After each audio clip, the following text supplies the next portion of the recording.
Well, hello, everyone. This is John Byrne with Poets&Quants. Welcome to Business Casual, our weekly podcast with my co-hosts Maria Wickvilla and Caroline Diorti Edwards. Today, we're going to talk about something that you may not really know. We're going to talk about the underappreciated assets and the surprises and hidden advantages that different MBA programs that even top schools have. You know, you could go to the websites of these schools and find out a lot about their MBA programs, but you actually may not see, sometimes I'll even call them invisible strengths that schools may have. It could have to do with the way the curriculum is designed. It could have to do with career options and things like that. Caroline, do you have a favorite underappreciated asset story for one of your favorite schools? Yeah, I have a few. So I'll start with Chicago Booth, which has only one required course, which I think is pretty cool because most MBA programs have far more than that. So it's an extraordinarily flexible curriculum. You do need to take courses from different foundational areas, but you have lots of choices within those areas. So you choose a course from their offering of financial accounting courses. You choose one microeconomics course, you choose a statistics course, whether there are several within that you can choose from. And then also you choose a course across functional areas such as marketing or strategy or finance. So I think that's great because it means that if you have a strong background in a particular area, you can go straight to an advanced class in that function or in that foundational area rather than having to take a basic class along with all of your classmates. So it's a wonderful way to be able to really tailor your MBA. True. And, in many schools, frankly, the core curriculum is your first 2 years with few electives, if any. So the ability to waive out or take advanced courses in something you already know instead of just doing the same old thing that you are very familiar with could be a real big advantage. I also wonder if that's a disadvantage, Caroline, because, if I'm a student, okay, let's say I'm a poet, which is what I am, and I go to a quantity program like Chicago Booth, I actually would want finance people. Maybe they majored in finance undergrad. Maybe they came from a financial background. I would want them on my team or in the class because they're going to help me learn the subject better. And if you can waive out, then you don't have that advantage. Am I right on that? Yeah, that's true. That's a good point that sometimes it's useful to have the people with really advanced skills in the classroom, but then you're sort of requiring them to make a sacrifice to a certain extent, right? Because they're taking that course without actually perhaps they're probably contributing a lot more than they are gaining from it. So I think overall it's to students' benefit to be able to take the courses that will really stretch them the most. True. Maria, do you have a favorite underappreciated asset at a business school? I do, but before I talk about that, I just did want to talk about, the idea of the required core and how at some schools the entire first semester is required or the entire first year is required. It does mean that, look, if somebody already studied accounting, they do have to retake accounting alongside everyone else. And I remember being grumpy that my required curriculum required me to take a class that at the time I thought was completely irrelevant to me. That class was entrepreneurship. But I think what people find is that, for example, let's say they are an accountant and they have to take accounting, that does give them an opportunity to contribute to their classmates. And if they're a really strong subject matter expert in one area, they probably don't know very much at all about strategy, marketing. And so they're going to rely on their classmates. They're getting a lot in that class, but then they're receiving a lot in the other classes. And a lot of times, in the case-based method especially, yeah, it's accounting, but it's being presented in a much more general management context. So it's not like you're memorizing how to do debits and credits, but you're seeing accounting, for example, as a tool. So it's not like it's complete repetition because it is taught in a different way. And I do think that the one benefit of having a core where everyone's in the same core is that I think it really contributes with bonding. I think that you get to know your classmates. If you're in every class together with the same people every day for an entire semester, an entire year, you get to know those people really well versus if you take one class with some people and another class with some other people. So I guess it really, there's no sort of one right or wrong way to do it, but I definitely think that there are pros and cons to each. And I do like the idea of everyone who graduates from a certain program has that same shared language and that same foundation. If I talk to any other Harvard Business School graduate and I mention the Cranberry case, going back like 30 years, everyone's going to know exactly what that case was. So there's sort of an upside to it too. But I do think if somebody is really looking at the business school from a pragmatic level of I just want to get as much out of it as is beneficial to me, then then maybe going to a school that has a mandatory semester or year-long required curriculum is not the best choice. And what's interesting about this, and I think what we're going to talk about a little more today, is that people tend to lump all these schools together. Like, I'm applying to Harvard, Stanford. I'm applying to Harvard, Stanford, and Wharton. And they're so different. They're so completely different. Let me see. Another school, going back to your question, John, that does, for me, always punch above its weight class is UCLA. I think that UCLA's career services office is extremely strong. I think they work one-on-one with people. One of the biggest career pivots that I personally have ever witnessed was someone who was a production assistant on a Hollywood set. And production assistant is a glorified way of saying the person who makes sure that the coffees are served and make sure that the props are in the right place. It is not a highly strategic analytical job.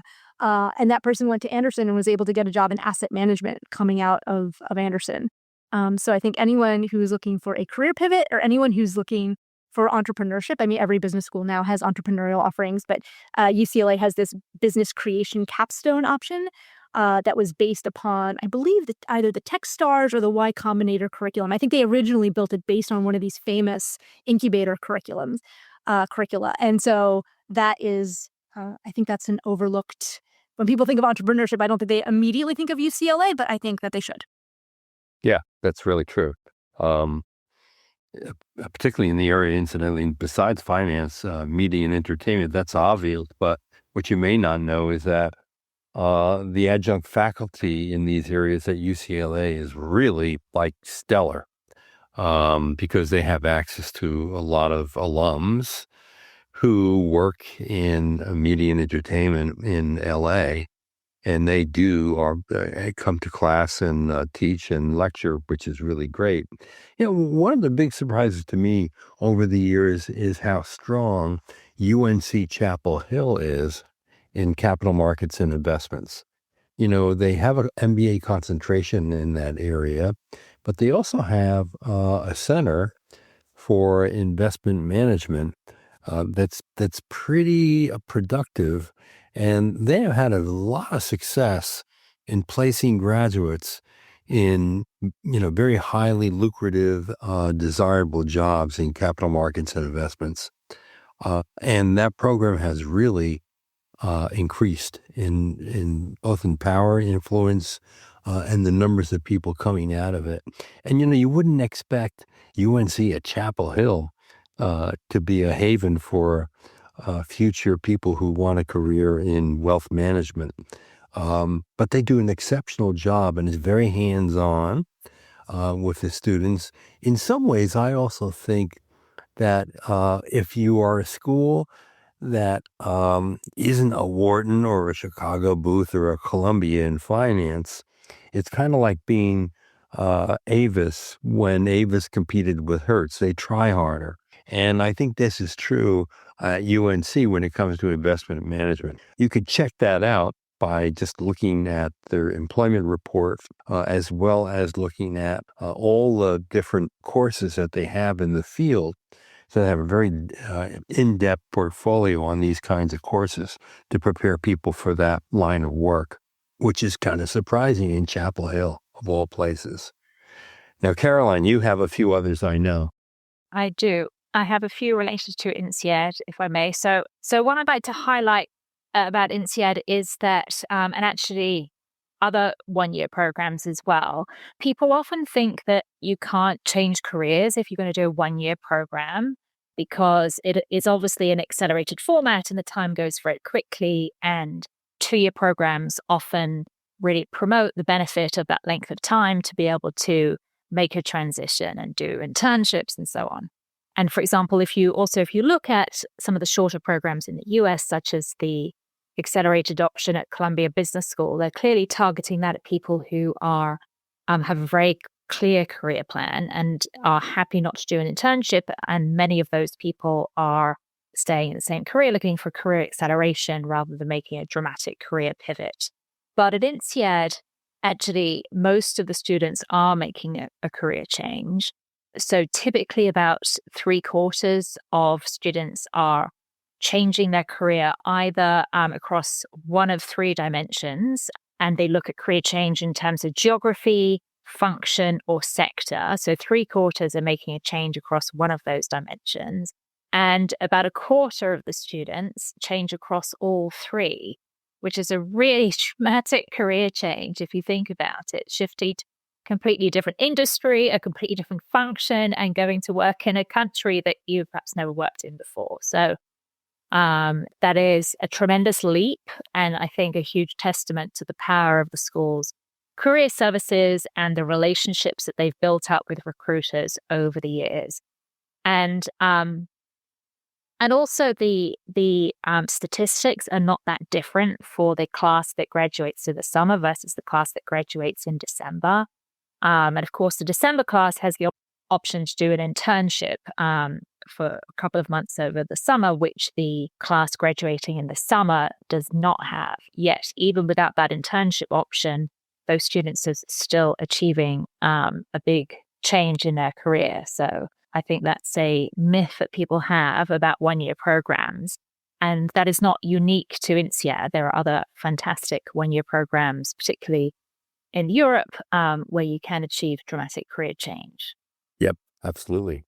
Maria? Yeah. So when we talk about tech careers, I think the usual suspects that come to mind are like the Stanfords and the MITs.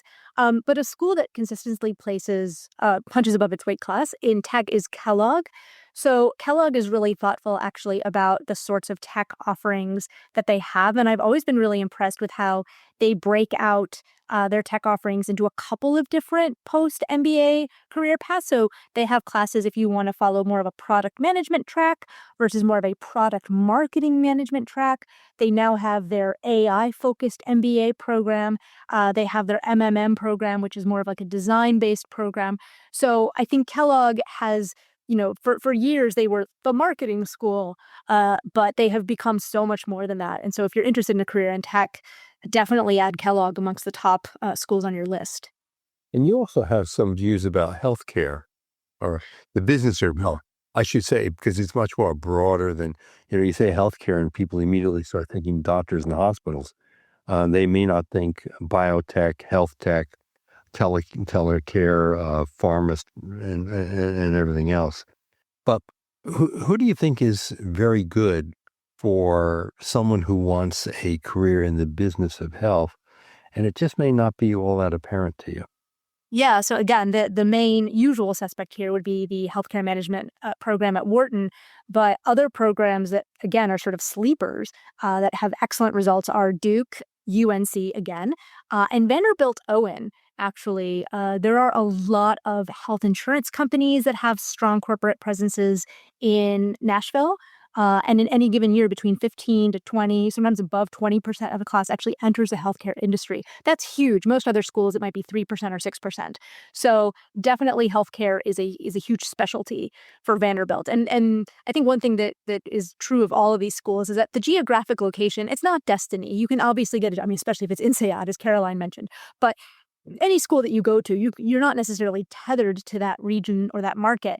However, it can certainly help. So earlier, John, when you were talking about UNC's strengths in finance, I've been to the Keenan Flagler campus, and they have like that. There's like a whole room full of Bloomberg terminals, and there's a stock ticker thing flying around the sea leg of the room. It's very impressive. You feel like you're on a stock trading floor. But, Bank of America's headquarters are not in New York City, as most people might assume, but Bank of America is headquartered in North Carolina.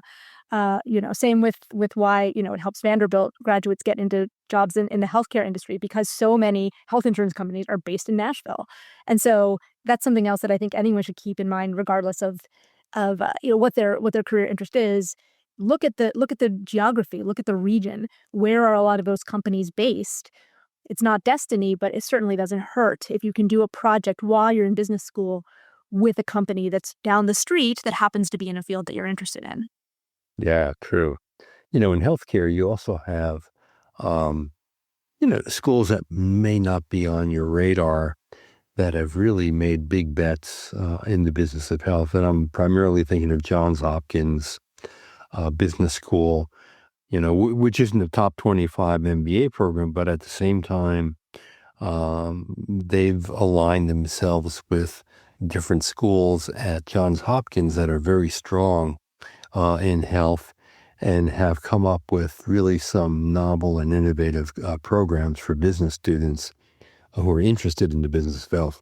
Same is true at WashU Olin, which more recently decided to double down and really make a big move into healthcare. All of this, incidentally, I think is because healthcare, first off, is just a massive part of our GDP. And it's a area that has tended to underemploy MBA graduates in the past. But I see that as changing dramatically over the next 10 years, where I think healthcare is going to be as important as technology is in general to the MBA population and jobs coming out. Now, Caroline, you also have some thoughts about MIT, I think. Yeah, that's right. So MIT Sloan is obviously known as one of the top business schools in the world. What is perhaps less well known is that Sloan is actually redesigned as a gateway to MIT as a whole. There are a lot of other courses that you can take and great classes that you can get involved with and projects outside of Sloan itself. So, for example, one area that's of particular interest at the moment, of course, is AI. So, whereas at many MBA programs, you'll be able to take AI electives and get exposure to AI simulations. At MIT, you can actually work alongside people who are actually building the technology. So I think that's a huge advantage for students who really want to get hands-on experience and get real deep expertise in this area. Another area that is a great strength at MIT is that it's one of the most important global hubs for the energy transition and climate innovation. And they've got a very strong pipeline into climate tech, sustainability, infrastructure investing. And so you can work on projects spanning renewables, climate finance, climate policy. So there are a lot of deep areas of expertise that you can tap into as an MIT MBA student that give you access to experience that you might not get at some other business schools. And of course, the opportunity to build relationships with people, students from other parts of the school that could potentially lead on to new opportunities, new ventures, and so on. Tremendously rich ecosystem that you get access to as a Sloan student. Yep. I'll mention one that I've known for many years, and I don't know how underappreciated it is. Perhaps if you're new to the world of MBAs and you're just starting your exploration, you may not know this, but Indiana Kelley School of Business is a real target school for CPG firms. Procter & Gamble is a heavy recruiter of the graduates there. And so is Nestle, Colgate, Palmolive. All you got to do is just look at their employment report. You'll see General Mills, Kraft Heinz, Mars, PepsiCo, Kimberly-Clark, because the school is so strong in CPG. And that means, too, incidentally, that many Kelley alums hold key positions at these companies. So they're actually more inclined to hire MBAs from the Kelley School, given the track record of the school in consumer marketing. And of course, there's an academy there to prepare people for this specific industry. There's a consumer marketing workshop. There's a Center for Global Sales Leadership. They really have this waterfront covered in ways that most business schools, no matter what they are, don't. So that is a real gem. If you really have your heart set on being a brand manager somewhere, and CPG is the industry that's closest to your heart and your desire, you should really look at Kelly School of Business. Now, Maria, you have some other thoughts as well, I think. Yeah, so Caroline mentioned rightfully so MIT for sustainability and energy. This is something that, regardless of the current political climate, no pun intended, a lot of schools are investing in. So I know that, for example, Berkeley has a relatively new program with sustainability. Duke actually offers two different MBA concentrations related to energy. One is more general, the MBA in energy and environment, and they also have a specific MBA concentration in energy finance. But anyone interested in energy should also look at the schools based in Texas. So UT Austin and Rice. I think when we talk about sustainability, there's the newer types of energy sources such as solar or wind or geothermal or what have you.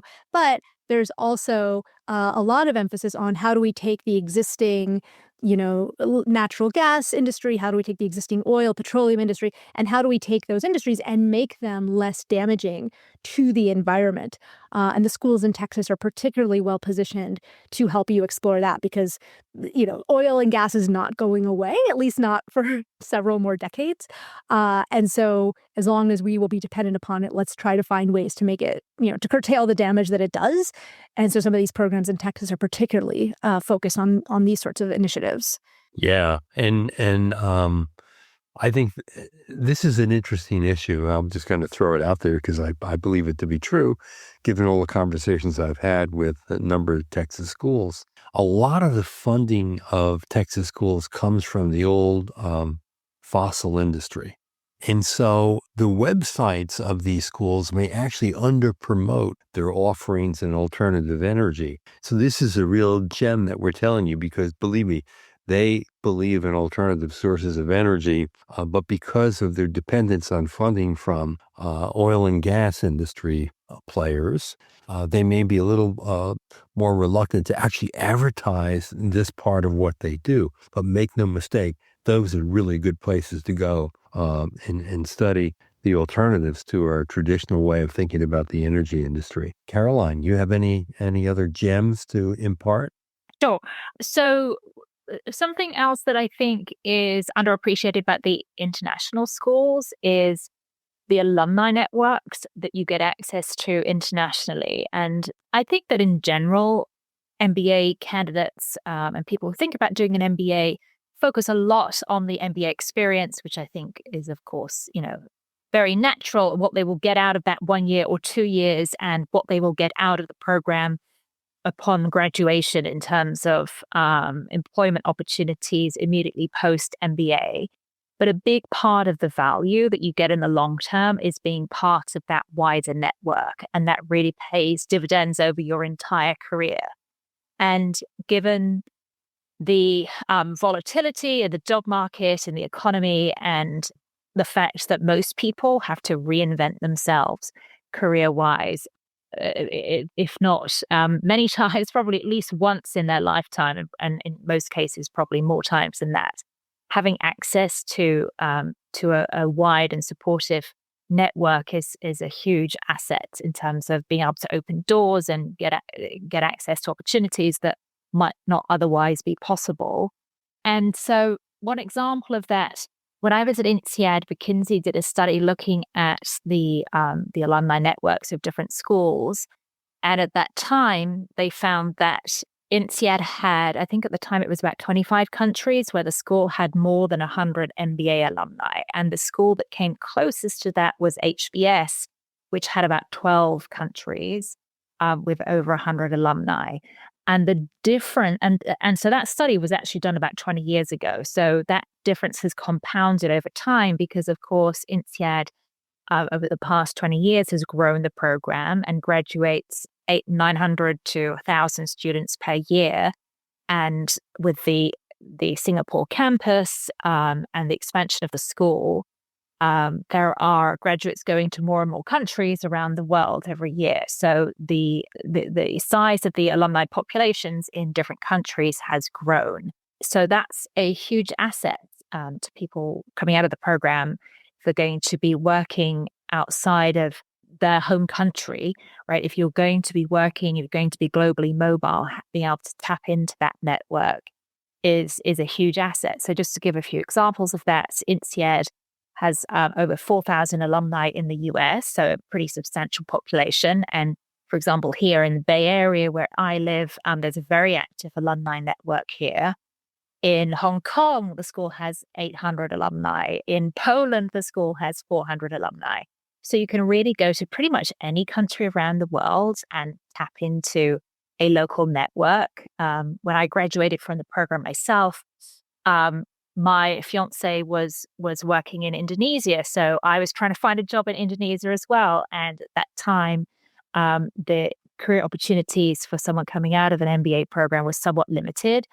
But I met up with a whole bunch of INSEAD alumni who were there, and that was a great way for me to open doors and find a great job there. So I think that so the alumni network is just a tremendous asset, and I really encourage candidates to dig into the composition and the location of the alumni network that they will get access to, and really think about which network will be most useful for them.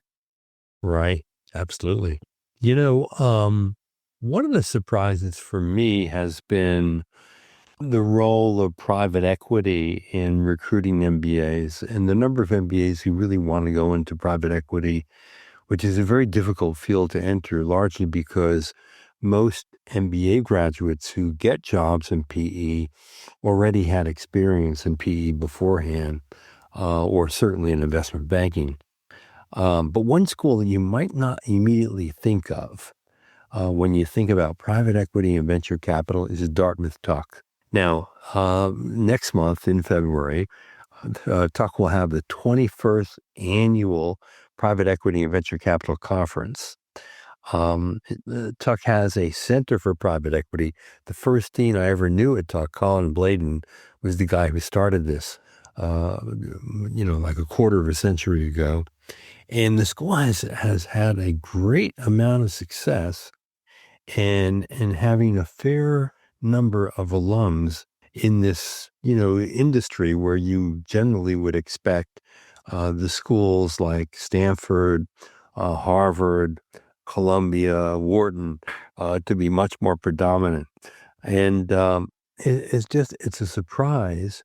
And even at this conference, for example, in terms of the heavyweights that are going to be there, there'll be the senior partner and chairman of global private equity at Bain, the managing director at Berkshire Partners.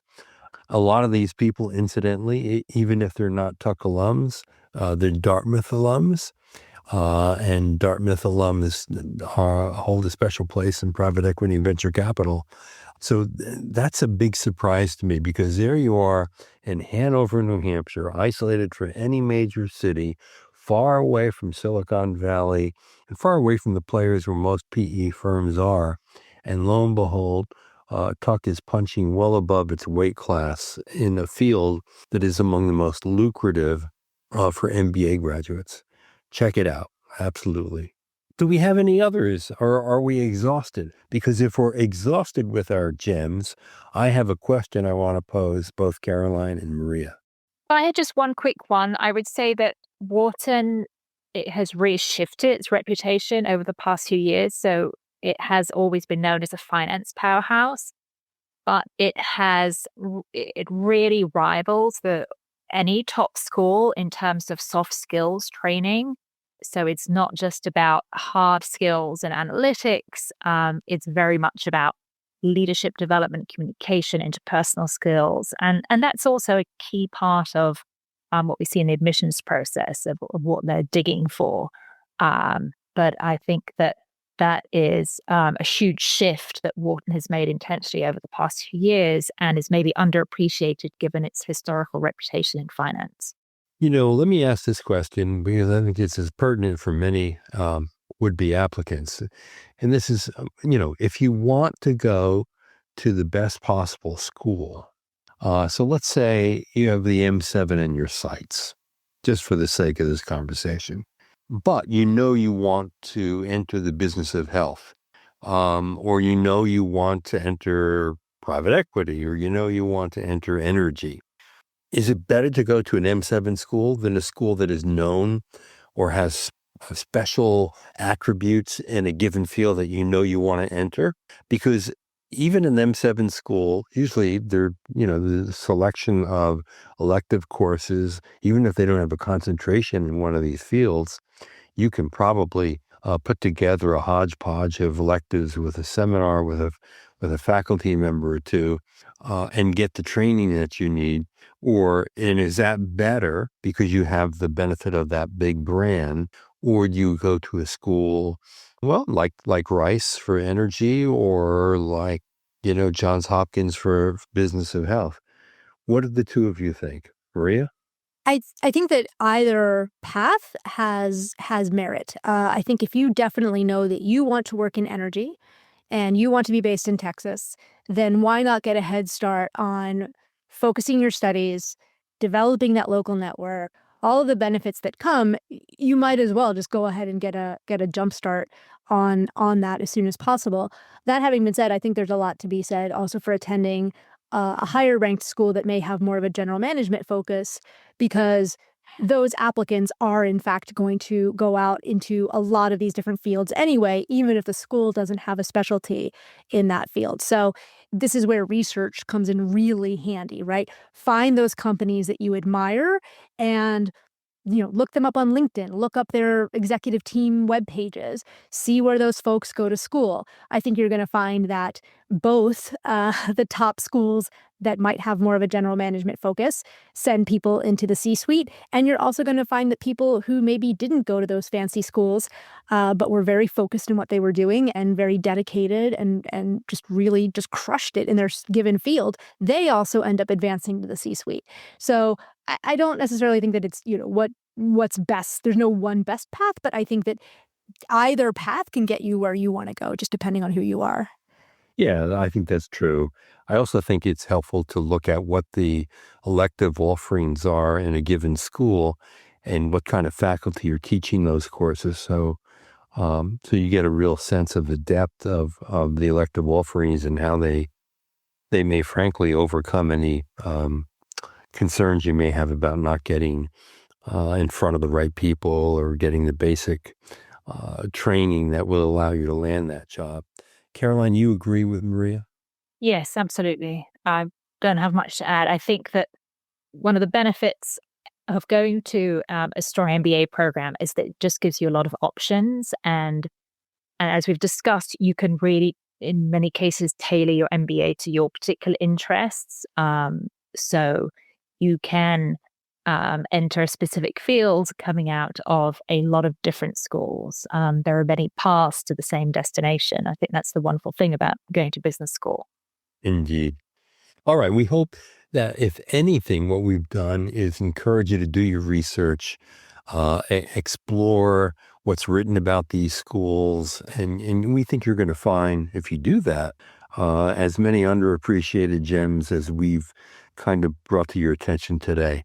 Hey, this is John Byrne with Poets and Quants. Thanks for listening.